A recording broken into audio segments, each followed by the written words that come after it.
Hello, and welcome to Good News Rhode Island, the show about Rhode Island and the people and places and events that make Rhode Island a great place to live, that build our communities.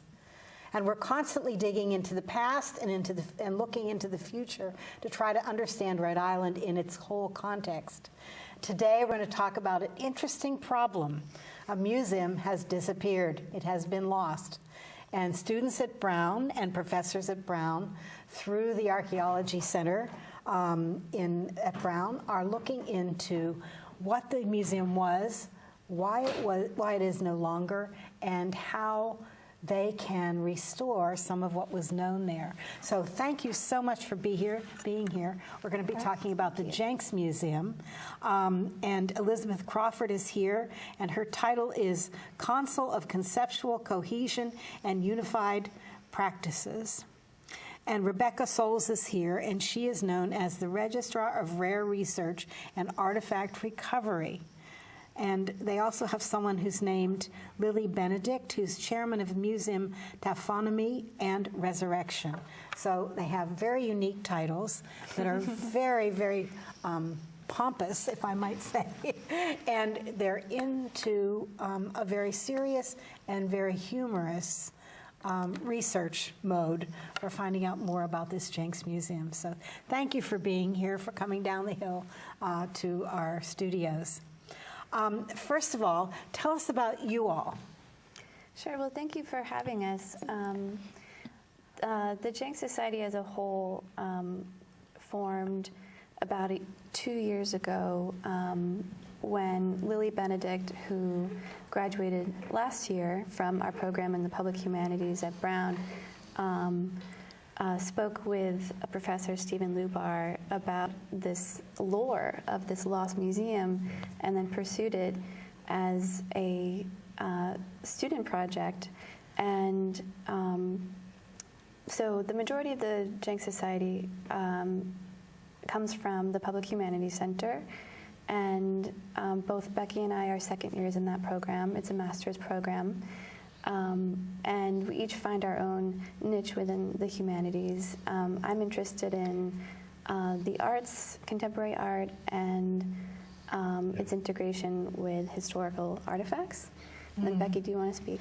And I'm sort of much more interested, as you might have got a sense of from my Jenks Society title, in museum history and sort of archival research and the ways artifacts have declined over time. Artifacts have declined. The fact that, I mean, nothing stays the same. Yes, that's. But artifacts are the number of artifacts are growing exponentially now, I would assume, too. I heard a funny fact the other day, and that was that there are 35,000 small museums, some of which are lost or almost lost, in the United States, and there are only, that is more museums than there are McDonald's and Starbucks combined. I find that fact amazing, but it tells the relevance of what you're doing. Now we should back up, and maybe you should tell us something about Mr. Jenks, Professor Jenks, and what he accomplished and what he attempted to do which you're now trying to research. And perhaps, if you don't mind, we could actually start with the story that got us started on the project. Okay, that would be great. That Liz mentioned that one of our fellow members talked to Professor Lubar, and there's sort of this urban legend that circulates at Brown about this professor who had a museum in the fourth oldest building on campus that was built in 1840. And then that one day, sort of a while ago, another professor, long after the museum had sort of declined, took 92 truckloads of specimens from the museum and took them to the university's dump on the Seekonk River. Okay, 92 truckloads. That's just astounding. All right, now what was contained in those truckloads? They were mostly biological and zoological specimens, so skeletons, things preserved in jars like alcohol and other substances, taxidermied specimens, things like that. And what was the founding principle of the Jenks Museum? Can you tell that from history? Have you archived that? Have you found that in the archives? That's a good question. And when we were researching this museum and the man who developed and created it, we tried to really dig deep into who he was as a person and what his curatorial and collections policies were. And through the 900-page autobiography we worked from, we were able to ascertain a few clues as to where the objects came from and why he presented them the way he did. And he was a creationist, a pious man. And so many of the objects are arranged in a way to kind of exalt this higher being and all that is created. And so Jenks, when we were trying to, we really tried to find a flaw of his. Maybe he smoked cigarettes, or maybe he pot might. Yeah, so maybe there was some other, character to be added to him, and we couldn't quite find that thing. It seems like other professors kind of admonished him, but his students loved him, which is an interesting character to be. What do you think? Who was Jenks to you, Becky? He's a really unique character, because this is actually his retirement project, which I think is maybe a good lesson to us today, that he had been teaching for many years at a private school and an academy in Massachusetts. And then when he retires, he decides that he feels that his alma mater, Brown University, needs a museum so it can compete with schools like Harvard that had established a museum of zoology. A very good natural science museum, yes. And when we were establishing, one of the portions of the installation we created is a recreation, a reimagining of his office space. And when we scoured the flea markets of Seekonk looking for, and New Bedford looking for objects that resemble natural historians' offices of the time, we really kind of dug deep into who Jenks was physically and emotionally. Would he be tall enough to sit in this chair? Would he have reached this far to grab a letter? What kind of objects would be, strewn about his office at the time of his death? So it was this wonderfully investigative process, almost like a forensic narrative that we're telling through the objects of his life. But nothing actually of his remains, is that right? That's actually incorrect, which is sort of one of the beautiful things about the Jenks Museum, that there is this it's this tragic narrative of this man starts a museum, it disappears after his death, no one cares for it, actually throw out the collections. And sort of one of our starting points last year before the exhibit opened was to figure out, was this completely true? Had all the objects disappeared? And we found that although a lot of the biological collections were thrown out in the 1940s, thousands of other specimens survived, particularly the ethnographic and sort of New England curiosities that he'd been collecting, and to this day are preserved in other institutions, both at Brown and then in the wider Providence community. Okay, because we have not seen those. Is that right? Most of us. It's still a fraction of the original collections, and as we discovered in the research of this story, the dramatic events just keep unfolding. And so, unfortunately, the original documents, collections documents of the museum burned in a fire. But Becky and a few other historians on our team worked tirelessly to go through annual reports to pinpoint a few of the objects from the original collections. And so I think we were able to ascertain about 400 of the original, 60 some odd thousand. Slightly more than that. Slightly more than that. So, again, just a fraction, but we have a few of the original objects on display in the installation, and it's really the first time they've been together since the disbanding of the museum. So I often joke about how they have a lot to catch up on. They're in the case. Yeah. Yes. Mr. Jenks was a professor, and also you're saying he was a religious man. Mm-hmm. How did he arrange the museum? Do you know that at all? We're very lucky that we found in the Brown Archives a number of photos of the museum, which is sort of amazing to still have. But they don't give us a complete sense. So some of them are in our catalog. Okay, in the front of the catalog, yeah. All right. I don't know if you can see this or not, but it shows a very orderly progression of similar birds or whatever. So he was trying to find species and trying to find genus, et cetera, and put them all into a collection to show how wonderful creation is.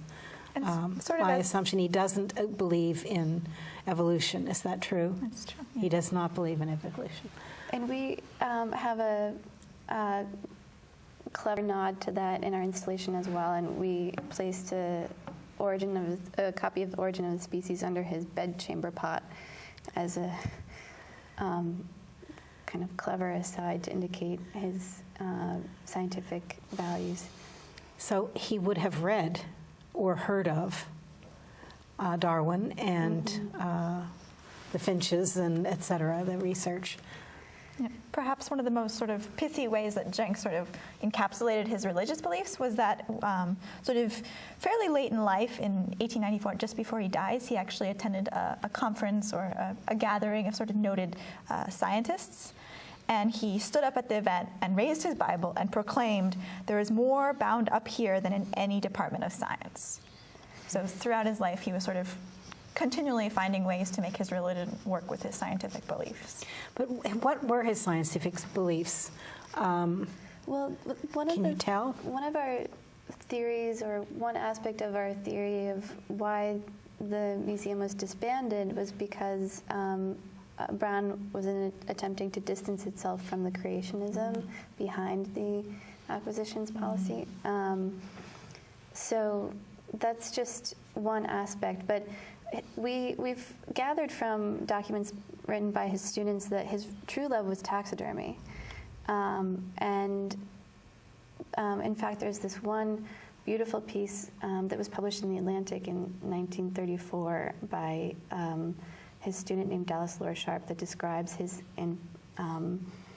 affinity for taxidermy. And I think a point of the museum was to display the taxidermy and the craft work behind it.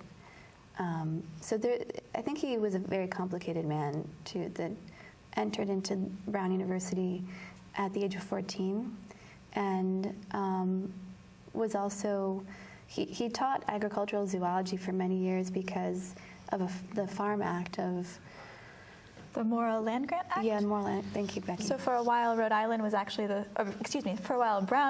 school in Rhode Island that received those funds from the sale of land out west. And as part of that agreement, the university had to offer classes that were related to agriculture.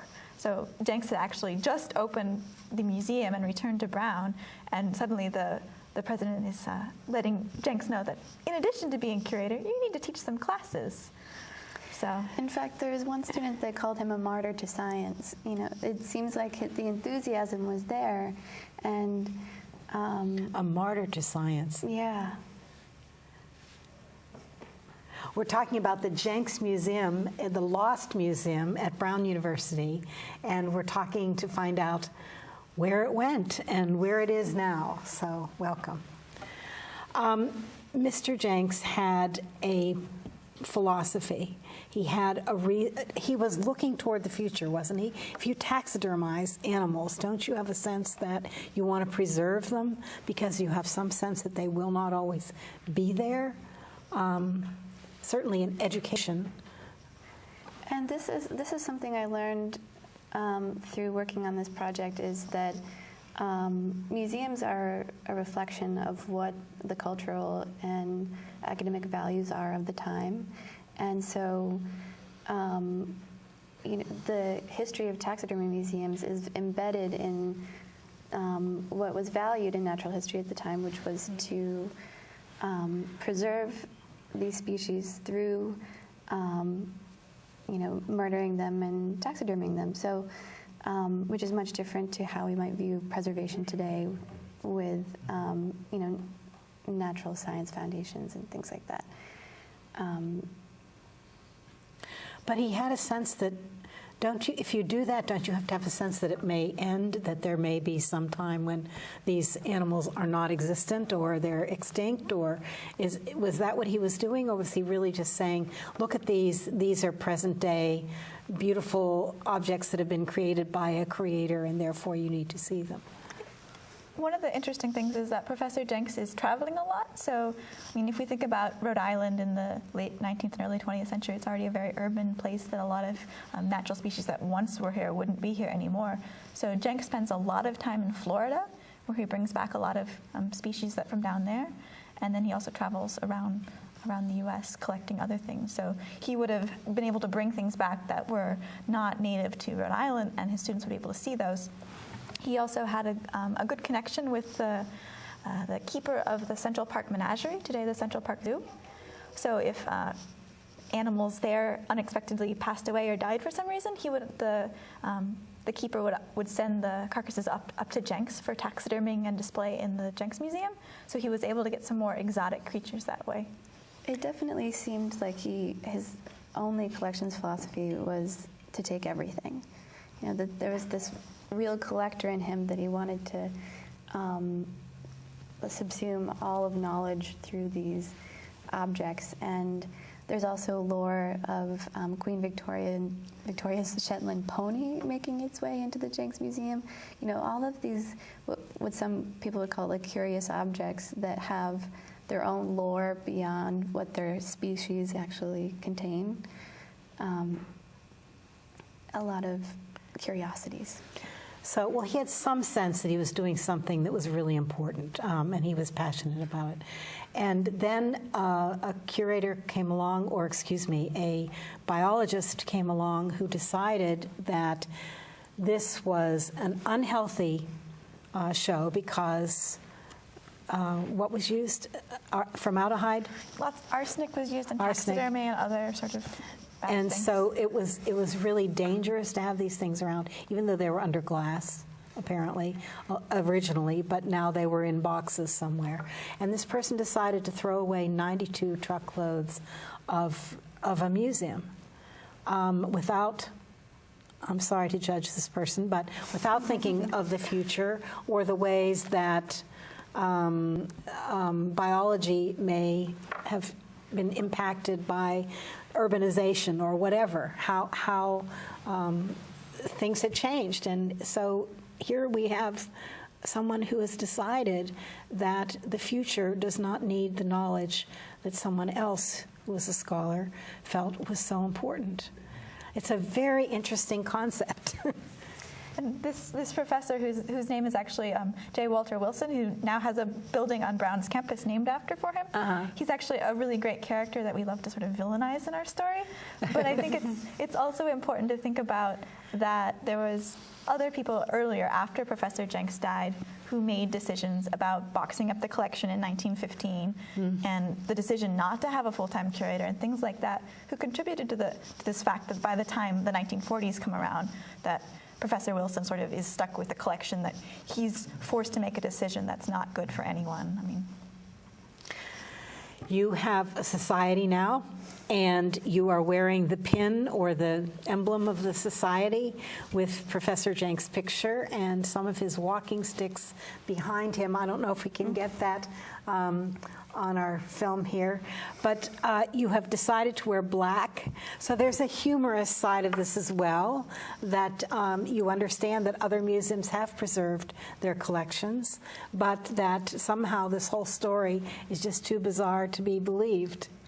So as we dove into the research, and we became, very obsessed with how dramatic the story is, and we wanted to kind of relay that and personify that ourselves. And so this, the Jenks Society kind of developed organically, and then it kind of steamrolled from there. We took on a pledge. We have a dress code. We have our badges. We have our titles, and we had to really play up on the drama of this story by being performative ourselves. You have ritual as well. Is that right? Right. And initiations, when new members join, they have to give the pledge, and it's. I think it's a testament to how invested we are in the story, and how performative and dramatic it all is. Yeah.